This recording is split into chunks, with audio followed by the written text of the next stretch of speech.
All right, my name is Justin Herbert, and I am a secondary mathematics teacher in Prince George's County at the Eleanor Roosevelt High School. Great. So, why did you decide to participate in the My Teaching Partner secondary project? So I decided to participate in the My Teacher Secondary project because I feel that as teachers, we are lifelong learners with always ample room for growth. And I feel that we genuinely can benefit from authentic feedback, and anything that can benefit me as a teacher, as well as benefit my students at the same time, I'm all in for. Great. And now, what is it like receiving video-based coaching? What is it like seeing yourself on video and receiving this coaching?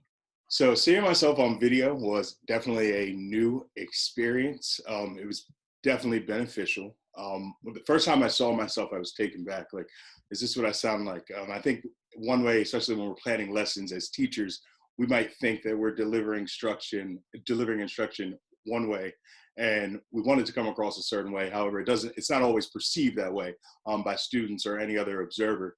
And I benefited from seeing that because I was able to go back and reflect on ways I can improve as a teacher in terms of body language, speaking, and just delivering instruction altogether.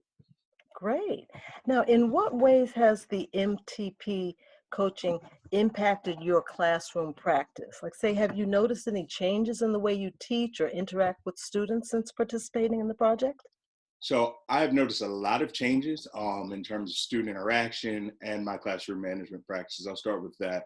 My classroom management has definitely gotten a lot better with seeing how I was in the beginning versus where I am now. One thing I like to speak to, for example, is transitions in the classroom.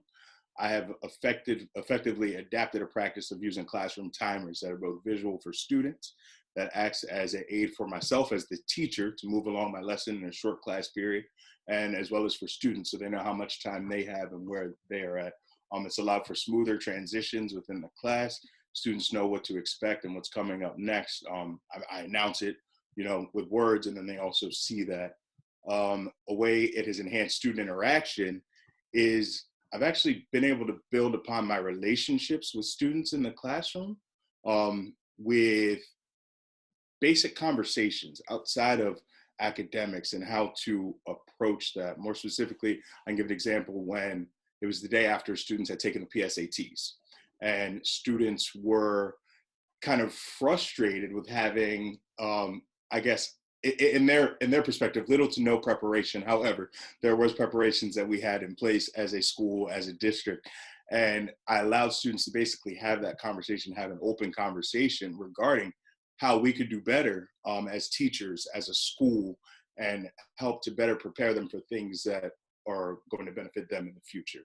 So I was able to take that back to some staff members and then again have that conversation moving forward with student input and feedback. Oh, good to hear. Now, what advice would you give, or what would you say to teachers who are considering signing up for the coaching project? So to teachers that are considering signing up for the project, I would say 100% say yes, do not turn it down. It is beneficial to grow as an educator. Again, you're getting authentic feedback. You have a coach that works with you throughout the entire process. It is not very time consuming, and the time that you do put into it is a benefit to your teaching practices as a teacher, as a professional. And you get to see that growth from start to end